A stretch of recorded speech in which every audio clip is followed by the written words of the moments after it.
सकता। और एक दलित समुदाय से और बिल्कुल अछूत या वो माने जाने के बावजूद वो देश के कानून मंत्री बने, संविधान की ड्राफ्टिंग कमेटी के अध्यक्ष वो बनाए गए।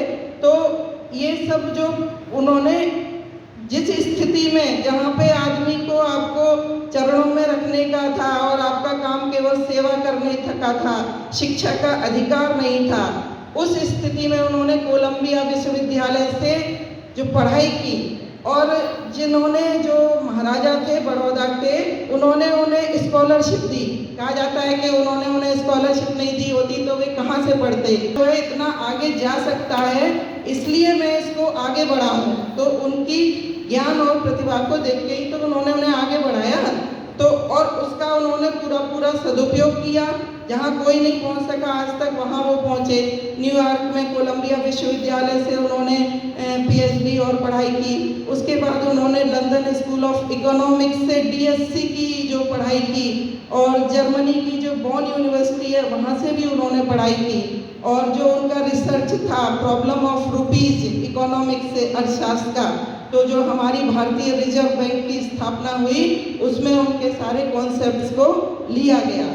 तो इतनी महान होना, इतना आगे तक पहुंचना, इतने आदर्शों और सिद्धांतों पर चलते रहना और समाज के लिए जीवन भर समर्पित रहना, तो ये कोई साधारण व्यक्तित्व की बात नहीं हो सकती। वो असाधारण व्यक्तित्व थे और ऐसे असाधारण व्यक्तित्व जो है संसार में बहुत विरले ही जन्म लेते हैं। इसीलिए हम उनको कोटिश नमन करते हैं, हमेशा याद करते हैं।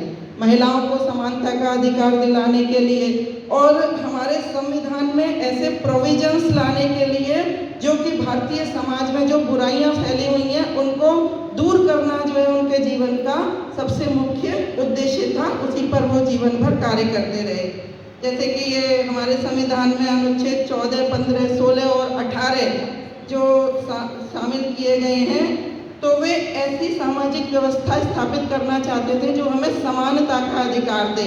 तो इन अनुच्छेदों में नागरिकों को कानून के समक्ष समान व्यवहार, कानून द्वारा समान सुरक्षा, सार्वजनिक रोजगार में समान अवसर सुनिश्चित करते हैं एवं भेदभाव एवं अस्पृश्यता जैसी सामाजिक बुराइयों को रोकते हैं।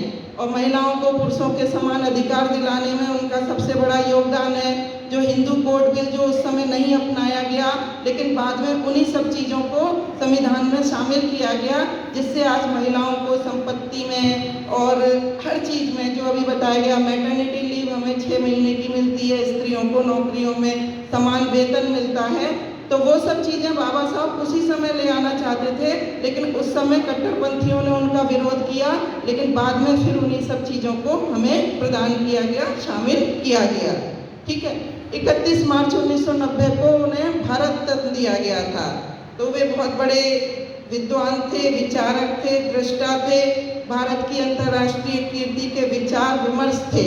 और हम लोग बहुत भाग्यशाली हैं कि हम एक ऐसे संविधान की छत्र छाया में और एक स्वतंत्र वातावरण में बड़े हो रहे हैं कि आज हमें उन सब चीज़ों का सामना नहीं करना पड़ता जो उस समय लोगों को करना पड़ रहा था, है ना।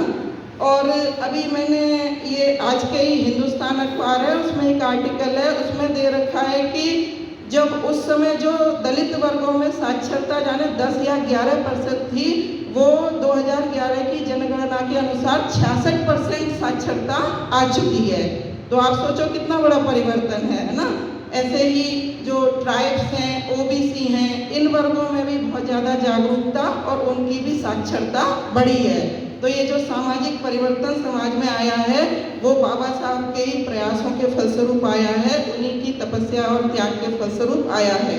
और ये जो हमारा संविधान है, इसमें जो विश्व के सर्वोत्तम संविधानों में इसका स्थान ग्रहण किया जाता है, वो उसमें भी सबसे ज़्यादा मेहनत बाबा साहब की थी। हमारे यहाँ स्वतंत्र न्यायपालिका है, हमें इकहरी नागरिकता मिली हुई है, हमारे यहाँ धर्मनिरपेक्ष संविधान है, हमें मौलिक अधिकार प्रदान किए गए हैं, हमारे लिए मौलिक कर्तव्य निर्धारित किए गए हैं, नीति निर्देशक तत्वों में हमारे लिए व्यवस्थाएं की गई हैं। तो ये सब उन्हीं की ही दूरदृष्टि का परिणाम है कि हम एक संसार के सर्वोत्तम संविधान की छत्र छाया में बने हुए हैं। और चाहे संविधान में कितने भी परिवर्तन कर दिए जाएं, लेकिन जो उसकी प्रस्तावना है और और जो मानवाधिकारों के संरक्षण की जो उसकी मूल भावना है वो ऐसा है कि उसको कोई भी सरकार, कोई भी विचारधारा उसको खत्म नहीं कर सकती।